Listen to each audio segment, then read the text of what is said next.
अब आवाम के दिलों में होंगे। मियां साहब के आने पर कोर्ट लखपत जेल में वो होंगे जो अभी एंजॉय कर रहे हैं। तो नहीं, मैं बताता हूँ आपको, निकाले जाएंगे, नवाज साहब से निकल चुके हुए हैं, बस अभी ऐलान होना है। अगर नवाज साहब एक फैसले से अगर नवाज साहब जेल में नहीं रहे ना, तो वही एक फैसला आएगा, वो किसी भी चक्कर में आ सकता है, वो फॉरेन फंडिंग में आए, वो हेलीकॉप्टर केस में आए, वो मालम जब्बा में आए, वो व्हाटएवर किसी में भी आए। तो फिर मियां साहब अगर आप ये समझते हैं कि अवाम का जोशो खरोश नहीं है, तो फिर आप लोग क्यों लीडर चाहिए, किस लिए लीडर चाहिए आप? हमें तो नहीं चाहिए ना, मैं तो आपसे पूछ रहा हूँ। तो मेरा तो ये है कि मैं तक वो तो राइट वापस आएंगे। ये देखें अगले 2-3 महीने बाद मियां साहब पाकिस्तान में होंगे। बिस्मिल्लाहिर्रहमानिर्रहीम, अस्सलाम वालेकुम नाज़रीन इकराम, मैं हूं मोहसिन शहजाद मुग़ल और आप देख रहे हैं वैल्यू न्यूज़। नाज़रीन इकराम, इस वक्त हमारे साथ मौजूद हैं मोहतरम चौधरी परवेज़ संदेला साहब, जो कि हमारे पास तशरीफ़ लाए, बैरून मुल्क आप मुकीम हैं, सीनियर तज्ज़ियाकार हैं और बहुत अच्छी ग्रिप रखते हैं मुख्तलिफ़ करंट अफेयर्स पर। अस्सलाम वालेकुम सर। वालेकुम अस्सलाम सर, सबसे पहले तो आपका शुक्रिया, आपने वक्त दिया, आप हमारे पास तशरीफ़ लाए। तो सर ये बताएं कि जो EVM मशीन गवर्नमेंट ने लॉन्च की है, जिस पे वो इलेक्शन करवाने जा रहे हैं, इसको आप कैसा देखते हैं? क्या इसमें शफाफ इलेक्शन हो पाएंगे? शफाफ इलेक्शन तो इस पर कहीं भी नहीं हुए। जो सबसे बड़ी डेमोक्रेसी है, सबसे बड़ी जमहूरियत है, अमेरिका में भी इस पर तहफ़्ज़ात पाए जाते हैं। यूरोप के मुख्तलिफ ममालिक में इसको बनाकर कौड़ी के वो दामोनी जैसे कहते हैं वो बेचा गया है। जैसे आयरलैंड की मिसाल आपके सामने है। हॉलैंड में कुछ 20 साल पहले इस पर तजर्बा किया था, जहाँ पे मैं रहता भी हूँ, वहाँ पे भी मैनुअली होते हैं। तो शफाफ वाली बात तो है नहीं इसमें, और पाकिस्तान में इस पर तो बिल्कुल नहीं हो सकते। ये सिर्फ एक अगले इलेक्शन पे डाका डालने के लिए, या क्योंकि अब बहुत सारी चीज़ें पिट चुकी हुई थी, लोगों को पता लग गया हुआ था कि ये कैसे काम डाला जाता है। तो ये एक नया चीज़ ला रहे थे जिसमें ये नाकाम है। पहले तो ये बात है कि इस पर देखें, आपको इस पर मैनुअली 10 लाख लोग चाहिए होंगे इस मशीन को चलाने के लिए। एक मशीन नहीं होगी, इस पर आपका अमला ट्रेन करना होगा, इस पर आपके एक्सपेंडिचर आएंगे। आपके मुल्क में पहले प्रॉब्लम है पैसों के, तो ये कहाँ से होगा? तो ये सिर्फ और सिर्फ एक सियासी नारा है, इस पर नामुमकिन है ये कुछ हो सके। कंवर दिलशाद से हमने 4 इंटरव्यू किए हैं, जिनमें वो बता चुके हैं कि ये जितनी भी कोशिश कर लेंगे होंगे नहीं, सिवाय एक नारे के और डाका मारने की कोशिश की सिवा। अच्छा, आपका मतलब ये है कि इसमें धांधली होगी अगर इस पे इलेक्शन हुआ तो? 1 क्लिक पे धांधली है इस पर, जस्ट 1 क्लिक पे। आप देखें हम किस दौर में बैठे हुए हैं, टेक्नोलॉजी कहाँ से कहाँ पहुँच चुकी हुई है। तो टेक्नोलॉजी तो सेफ ही नहीं है किसी भी तरह से। आपके नादरा की वेबसाइट हैक होगी, आपकी फलां की होगी, आप किस मुल्क की FBR की बता रहे हैं, पता नहीं कौन सा इन लोगों ने सॉफ्टवेयर खरीदा हुआ है। तो कैसे सेफ हो सकते हैं इससे? ठीक है। अच्छा सर, गुज़िश्ता दिनों अभी खान साहब ने एक बयान दिया है, जिन्होंने कौम से खिताब करते हुए बात की कि अगर मैं हुकूमत से बाहर आ गया तो मैं आपके लिए ज़्यादा ख़तरनाक हूँ। तो वो जो आपका लफ्ज़ था वो किसके लिए है? वो अपोजिशन के लिए है या इस्टेब्लिशमेंट के लिए? देखिए, अपोजिशन के लिए तो वो बिल्कुल नहीं है। अपोजिशन के लिए वे खान साहब क्या ख़तरा बन सकते हैं, या अपोजिशन खान साहब के लिए क्या ख़तरा है? मुझे ये बताएं, पिछले अगर 3 साल की हिस्ट्री देखें तो अपोजिशन के साथ हमारी दिली हमदर्दियाँ सारी हैं, हम उनके साथ हैं क्योंकि अवाम की आवाज़ लेके निकल रहे हैं। कहाँ कामयाब हुई अपोजिशन? क्या अपोजिशन सेनेट में कामयाब होगी थी? क्या अपोजिशन उसके अलावा 565 चीज़ें में वोटिंग लेके? अपोजिशन के तो 55 लोग इंटर होते हैं हाल में वोट डालने के लिए, पूरी गिनती होती है, वापस आते हैं तो वोट डालते हैं 32, 33। तो अपोजिशन को खतरा नहीं है।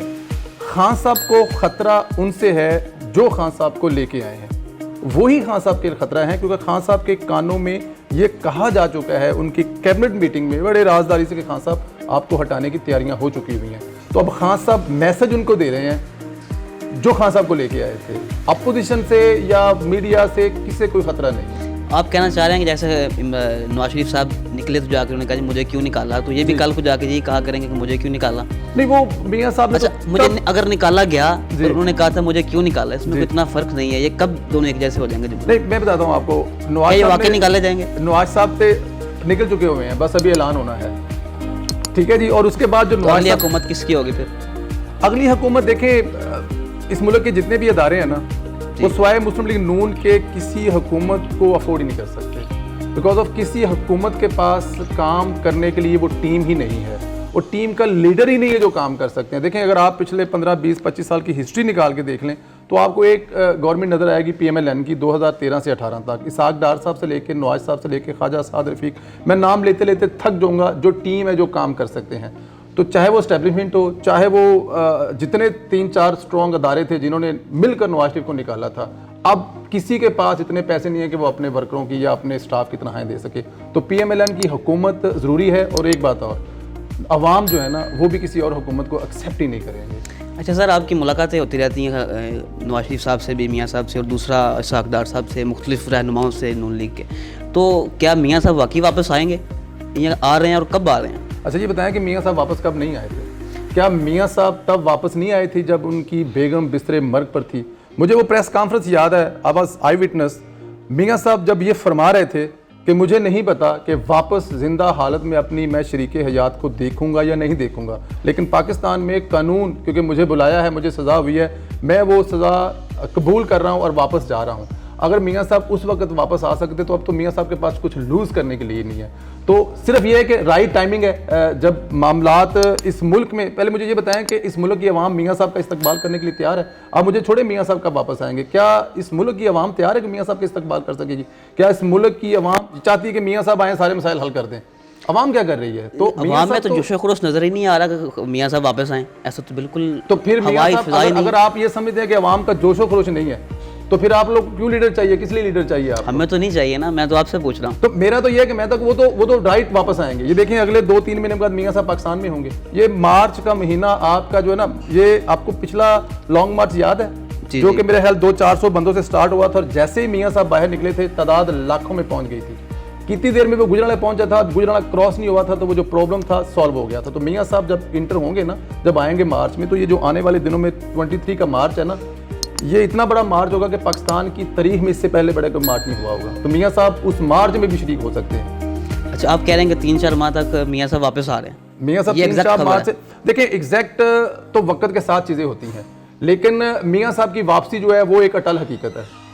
और मियाँ साहब ये मार्च के आगे पीछे आपको वापसी पे वो कोट लखपत जेल में होंगे या फिर वो अवाम में होंगे? नहीं, अब अवाम के दिलों में होंगे। मियाँ साहब के आने पर कोट लखपत जेल में वो होंगे जो अभी एंजॉय कर रहे हैं। तो इसलिए मियाँ साहब कोट लखपत जेल नहीं जाएंगे। ये सिचुएशन इतनी जल्दी कैसे उल्ट होगी? उल्ट हो चुकी हुई है। आप देखें 117 से आपसे 140 पे पहुंच गए। इस मुल्क की अवाम भी अब रेडी है आपको जेलों में धकेलने के लिए। जितना धोखा फ्रॉड आपने रियासत मदीना के नाम पर, करप्शन के नाम पर किए हैं, अब लोगों को समझ आ गई। आप खुद निकल के अपना कैमरा लेके जाएं जरा अवाम के पास, पूछे तो सही कि लोग किसको एक्सेप्ट करने वाले हैं और किसको निकाल कर बाहर फेंकने वाले हैं। ठीक है सर, वो एक अवामी राय जानना ज़रूरी है, हम उसको जानते भी रहते हैं, वो देखते हैं। लेकिन अब ये बताएं कि आपने अपने पीछे गुफ्तगू में कहा कि अपोजिशन से इमरान खान को कोई ख़तरा नहीं है, तो फिर अपोजिशन क्यों इतना एहतजाज कर रही है, लॉन्ग मार्च करेंगे, हम ये करेंगे? जब उनसे खतरा ही नहीं है तो वो क्यों निकल रहे हैं बाहर? उनको ये भी पता है कि उनसे कोई खतरा नहीं है खान साहब, फिर क्यों इतना? एक नुक्ते का फ़र्क है सिर्फ। जिस वक्त वो नुक्ता हट गया ना, जो कि काफ़ी हद तक मदम हो चुका है, किसी भी वक्त में वो नुक्ता मिट जाना है, और जैसे वो नुक्ता मिट गया ना, उसके बाद अपोजिशन की ताकत पे किसी को कोई शक नहीं है। इस वक्त बहुत बड़ी ताकत है। जब हम लोग इंटरव्यू करते हैं ना, मतलब बहुत बड़े बड़े लोगों के जो पिछली तहरीकें जिन्होंने देखी हुई हैं, 70 वाली या 60 वाली, हफीज़ुल नियाज़ी साहब से लेकर बड़े बड़े नाम हैं, तो वो बताते हैं कि ये वाली अपोजिशन लाहौर जलसे से इतनी बड़ी अपोजिशन पहले कभी देखी नहीं है। लेकिन प्रॉब्लम ये है कि टेलीफोन कॉल्स वाले और दूसरे जो हैं वो आप मुझसे बेहतर समझते हैं कि अपोजिशन यहाँ पे इस मुल्क में हर बंदे की 565 मजबूरियाँ हो सकती है, कुछ भी हो सकता है, लेकिन अपोजिशन की ताकत को आप उसमें से निकाल नहीं सकते। बिल्कुल एग्जैक्ट। तो इसलिए ये अपोजिशन की जो है ना, वो विदन 1 आवर आप देखेंगे कि पूरी सिचुएशन चेंज हो जाएगी। अगर नवाज साहब एक फैसले से अगर नवाज साहब जेल में नहीं रहे ना, तो वही एक फैसला आएगा, वो किसी भी चक्कर में आ सकता है। वो फॉरेन फंडिंग में आए, वो हेलीकॉप्टर केस में आए, वो मालम जब्बा में आए, वो वटेवर किसी में भी आए। जब साथ वाले कहते हैं ना कि हम आप पे सेटिस्फाई नहीं है, हम आपको वोट नहीं देंगे, तो उसका मतलब कि फैसला तो हो चुका है, सिर्फ अब सुनाना है, लिखा हुआ पढ़ा हुआ सुनाना है कि इमरान खान साहब कब वापस जा रहे हैं। ठीक है। अच्छा सर, ये एक पिछले दिनों सदारती निज़ाम की गूंज पूरी उठी हुई है पूरे पाकिस्तान में, तो इसको क्या देखते हैं आप? 23 के इलेक्शन में सदारती इलेक्शन होंगे या फिर पार्लिमानी निज़ाम के इलेक्शन? नहीं, देखिए इस पे 1-2 दिन या 1 महीने में फैसले नहीं होते, ये बड़े एक प्रोसेस होते हैं। बेहतरी किस में है? बेहतरी अब डेमोक्रेसी दुनिया का सबसे बेस्ट है। तो क्या सदारती निज़ाम में डेमोक्रेसी नहीं है? बिल्कुल भी नहीं है, किसी भी तरह से नहीं है। फिर आपने मतलब कि आपने इलेक्ट हो गए अपनी पार्टी से इलेक्ट करने, प्लस वो इस मुल्क में 3 दफ़ा तो सिस्टम चेक कर लिया ना आप लोगों ने, 3 दफ़ा तो वो सिस्टम चला है। अयूब खान साहब, जिया साहब, मुशर्रफ साहब। सर वो जमहूरी से दूर नहीं थे, वो तो डिक्टेटर थे ना, डिक्टेट करके आए थे, वो तो जमहूरी से दूर नहीं थे। अगर जमहूरी सदर आएगा तो वो तो पूरे पाकिस्तान से इलेक्शन जीत के इलेक्ट होकर फिर आएगा ना, वो तो जमहूरी सदर होगा। बैठा क्या वो जमहूरी नहीं है? जमहूरी है, लेकिन वो आपकी नजर में सदारती उसमें फर्क क्या है? बंदा तो एक है जिसने सारी पावर लेके फैसले करने का। जरदारी 1 मैन शो नहीं था क्या? नवाज शरीफ साहब जो हैं वो जमहूरियत पे थे, लेकिन फैसले तो जाहिर है पार्टी लीडरान ही करते हैं, यहाँ पे विरोध भी करते हैं। अब इमरान खान साहब की मर्जी से लोगों को उठा के जेल में फेंक दिया जाता है, लोगों की उन पे ड्रग्स के केस डाले जाते हैं, तो निज़ाम तो वही है। नहीं, सदारती में ये है ना कि फिर वो जो अपोजिशन के झंझट हैं मुख्तलिफ, इसकी मान लो उसकी मान लो, वो वन मैन शो है, अपनी मर्जी से जो मर्जी करे। तो वो बंदा जब आप इतनी अनलिमिटेड ताकत इस मुल्क में किसी को दे देंगे ना, जब उसके पास नहीं होती तो ये मुल्क का हाल कर दिया, जब होगी तो कैसे मुल्क का हाल करेगा। तो डेमोक्रेसी वन ऑफ सर, मैं ये नहीं कह रहा कि खान साहब को दी जाए, नवाशी साहब को दे दी जाए, जरदारी साहब को दे दी जाए, ताकत जिसको भी मिलेगी वो इमरान खान बन जाएगा।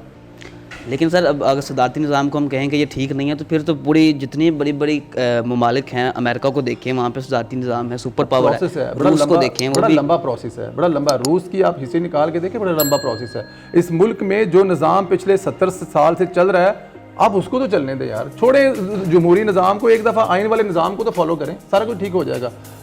जो आइन है ना इस मुल्क का, उसको फॉलो करें।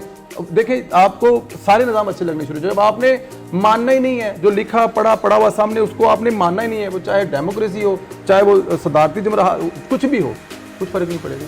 ठीक है सर, बहुत शुक्रिया। तो नाज़रीन इकराम, इसी के साथ इजाज़त दीजिए, इंशाल्लाह फिर मुलाकात होगी। वस्सलाम। वैल्यू न्यूज़ की वीडियोस देखने के लिए हमारा चैनल सब्सक्राइब कीजिए और बेल के आइकन पर क्लिक कीजिए, ताकि आप हमारी आने वाली तमाम वीडियो से बाखबर रह सकें।